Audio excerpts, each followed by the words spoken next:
जैसलमेर, इसके सुनहरे टीलों में जहां हवा रेत से खेलती है और खामोशी मीलों तक फैली है, वहां एक ऐसा राज दफन है जो पीढ़ियों से लोगों के दिलों में खौफ पैदा करता आया है। और ये सिर्फ एक कहानी नहीं है, ये एक चेतावनी है। एक ऐसी चेतावनी जो सीधा रेगिस्तान की गहराइयों से आती है।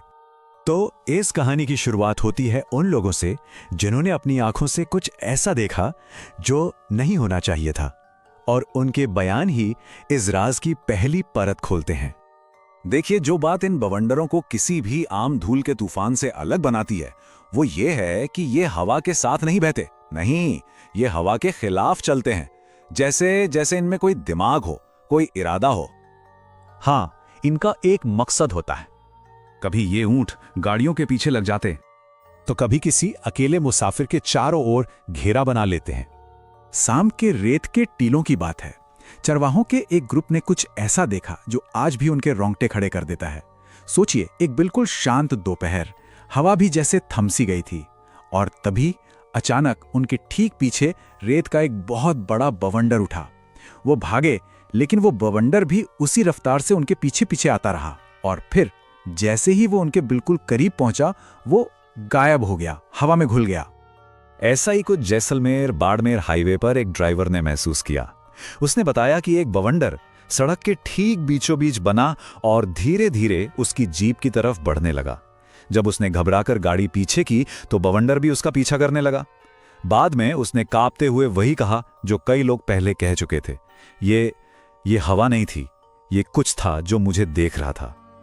और जब विज्ञान के पास कोई जवाब नहीं होता तो इंसान कहा जाता है, वो मुड़ता है प्राचीन कथाओं की ओर। वहां के लोग इन्हें कहते हैं जिन के तूफान। एक पुरानी मान्यता है कि रेगिस्तान में जिन बसते हैं, ऐसी आत्माएं जो बिना धुएं वाली आग से बनी हैं, और वो रेत के इन्हीं बवंडरों के अंदर बैठकर रेगिस्तान में सफर करती हैं। लेकिन ये कहानियां ये भी कहती हैं कि जिन किसी को नुकसान पहुंचाने के लिए पीछा नहीं करते।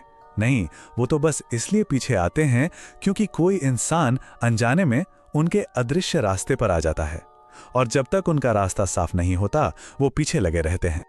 ठीक है, तो ये तो हुई लोक कथाएं, लेकिन चलिए अब देखते हैं कि मॉडर्न साइंस इस पहेली के बारे में क्या कहता है। और यहीं पर बात और भी ज्यादा उलझ जाती है। मौसम वैज्ञानिकों ने जब इन्हें स्टडी किया तो पाया कि ये बवंडर फिजिक्स के किसी भी नियम में फिट नहीं बैठते। कुछ की घूमने की स्पीड जरूरत से ज्यादा धीमी होती है, तो कुछ तेज हवा के बावजूद एकदम सीधे खड़े रहते हैं। और सबसे अजीब बात, ये ऐसे शांत मौसम में बनते हैं जब कोई बवंडर बनना मुमकिन ही नहीं है। तो एक जो मेन साइंटिफिक थ्योरी है वो ये कहती है कि रेत के नीचे छिपी हुई थर्मल पॉकेट्स हैं, मतलब गर्मी के छोटे छोटे सेंटर्स, और जमीन के नीचे की चट्टानों की बनावट, इनकी वजह से एक तरह का माइक्रो क्लाइमेट बनता है जो इन अजीबोगरीब बवंडरों को जन्म देता है। लेकिन ये थ्योरी भी हर सवाल का जवाब नहीं दे पाती। कुछ सवाल अब भी ऐसे हैं जहां विज्ञान भी खामोश हो जाता है। जैसे कि ये थर्मल पॉकेट की थ्योरी, ये कैसे समझा सकती है कि ये बवंडर चलती हुई चीजों का पीछा क्यों करते हैं, या वो अचानक हवा में कैसे गायब हो जाते हैं।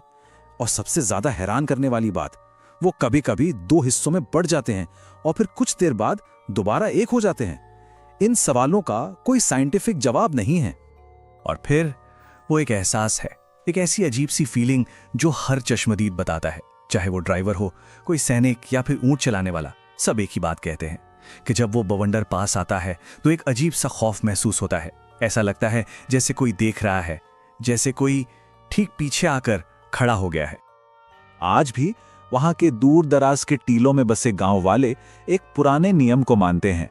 वो कहते हैं कि अगर बवंडर किसी की ओर बढ़े तो भागना मत, बस शांत खड़े हो जाओ और उसे गुजरने दो, क्योंकि उनका मानना है कि जिन्नों को ये पसंद नहीं कि कोई उनसे भागे। तो सवाल आखिर वहीं आके रुक जाता है, जैसलमेर के ये बवंडर आखिर हैं क्या? रेगिस्तान की फिजिक्स का कोई अजीबोगरीब खेल, या रेत के टीलों से गुजरती हुई कोई प्राचीन आत्मा, या फिर रेत के नीचे दबी कोई जिंदा ताकत जो हर उस पर नजर रखती है जो उसके इस खामोश साम्राज्य में कदम रखता है? इसका जवाब शायद हमेशा इसी रेगिस्तान की हवा में कहीं खोया रहेगा।